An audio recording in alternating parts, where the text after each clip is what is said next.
Di balik dinding arsip universitas, tim peneliti menemukan sebuah dokumen rahasia yang telah terkubur selama puluhan tahun. Saat mata mereka menelusuri isi dokumen itu, frasa kuantum dan keterpurukan muncul dengan jelas, menggugah rasa ingin tahu yang tak terbendung. Apa yang terjadi di awal abad ke-20? Bagaimana penemuan Max Planck mengenai radiasi panas bisa melahirkan sebuah teori yang mengubah pandangan dunia? Namun, di balik kemegahan penemuan itu, terdapat ketakutan dan penolakan dari banyak ilmuwan yang menolak untuk menerima realitas baru yang diciptakan oleh tulisan tersebut. Kini, dokumen ini menjadi kunci yang mengungkap kontroversi di balik teori kuantum. Keterpurukan yang dirasakan komunitas sains membentuk landasan sejarah yang perlu kita gali lebih dalam. Berada di ambang revolusi, Max Planck mengejutkan komunitas ilmiah dengan ide-ide yang menantang pandangan klasik tentang fisika. Di tengah dominasi teori gelombang, pencetus kuantum ini mengusulkan bahwa energi bersifat diskrit, bukan kontinu. Namun, banyak ilmuwan menolak gagasannya.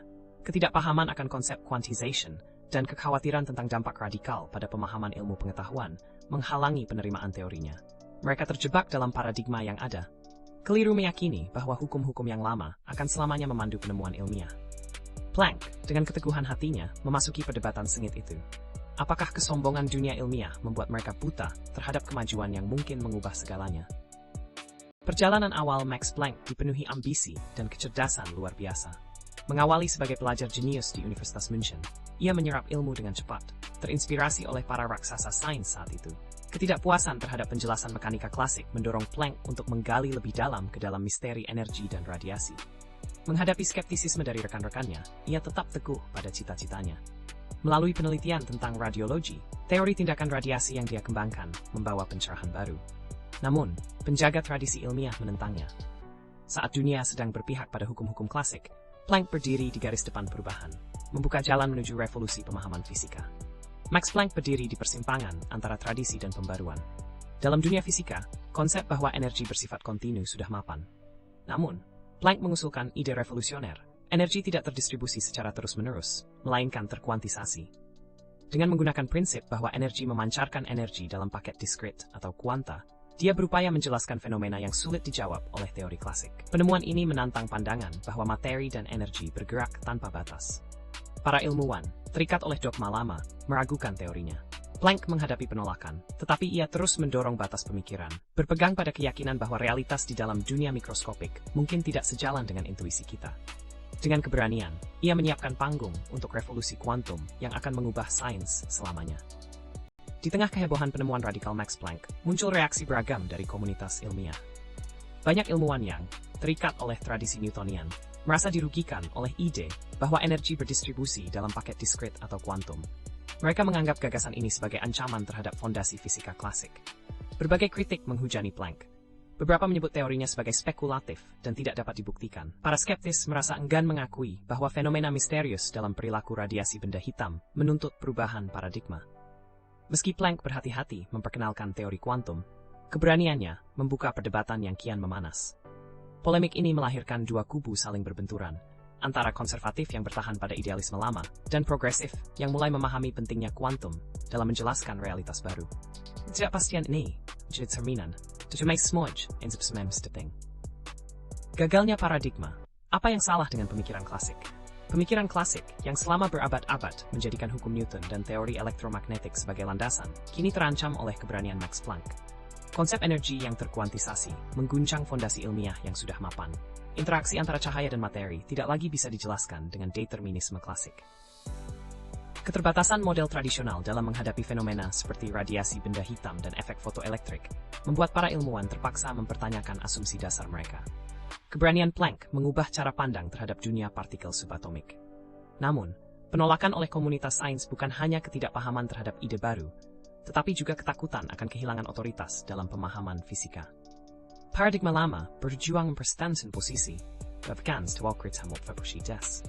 di tengah gemuruh kontroversi yang meliputi teori kuantum, sejumlah ilmuwan memberanikan diri bersuara.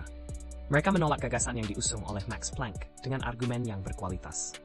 Albert Einstein misalnya, berpendapat bahwa fenomena kuantum tidak mencerminkan realitas sepenuhnya. Ia lebih percaya pada determinisme yang mendasari hukum fisika klasik.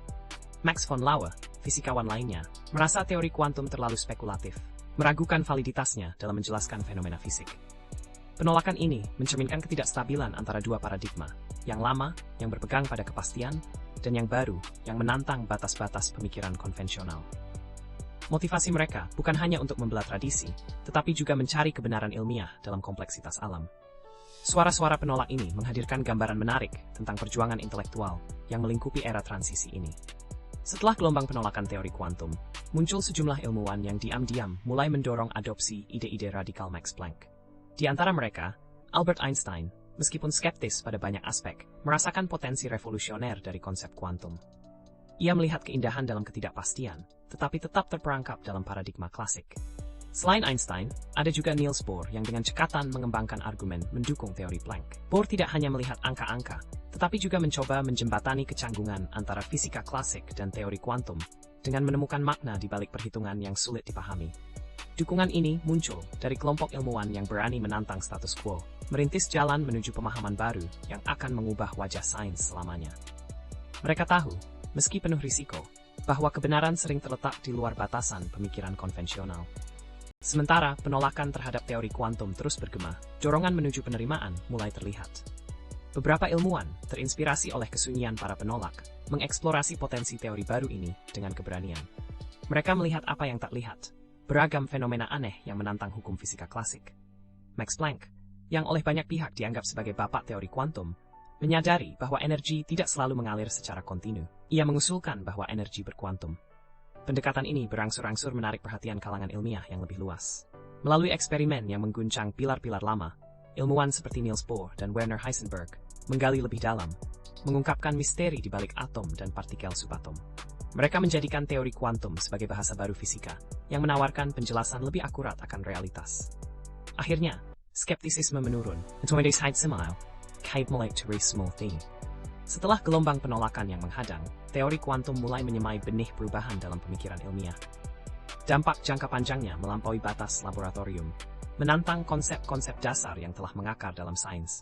Paradigma yang mendominasi selama berabad-abad tergoyahkan. Ilmuwan seperti Niels Bohr dan Werner Heisenberg menerjemahkan kompleksitas teori ini menjadi alat analitis yang kuat. Diskusi dan debat meletus, mendorong para ilmuwan untuk mempertanyakan realitas yang mereka yakini. Pertanyaan tentang determinisme dan sifat fundamental fisika menuntut perhatian. Sains tidak lagi dilihat sebagai sekadar kumpulan fakta dan hukum, tetapi sebagai eksplorasi yang dinamis, penuh dengan misteri. Ribuan pelajar dan peneliti terinspirasi oleh ide-ide baru ini, membentuk era baru semangat ilmiah. Dalam pergeseran ini, teori kuantum memecahkan batasan tradisional. Perdebatan soal teori kuantum tak kunjung reda. Setelah Max Planck memperkenalkan gagasannya, para ilmuwan terpecah menjadi dua kubu. Di satu sisi, terdapat pendukung teori kuantum yang melihat potensi revolusioner di dalamnya. Di sisi lain, sejumlah ilmuwan, termasuk Albert Einstein, masih berpegang pada prinsip-prinsip klasik fisika, mempertanyakan keabsahan inti dari teori ini. Diskusi ini tidak hanya tentang ilmu pengetahuan, tetapi juga tentang filosofi, bagaimana kita memahami realitas dan tempat kita dalam alam semesta. Sejarah menunjukkan bahwa teori kuantum tidak dirangkul tanpa perjuangan. Hari ini, kita masih berusaha memahami implikasi dari prinsip ketidakpastian dan entanglement. Penolakan awal tidak sia-sia, ia membangkitkan diskusi dan penelitian lebih lanjut yang memperkaya pemahaman kita. Kita belajar bahwa sains seringkali berakar dari keraguan. Seperti halnya para ilmuwan di era Planck. Kemudian, Descartes menganggap badaj, telekaja, exlimit batas dan pikiran itu. Dari perdebatan ini, tumbuh kaki kreativitas dan impuls yang lebih sedalam.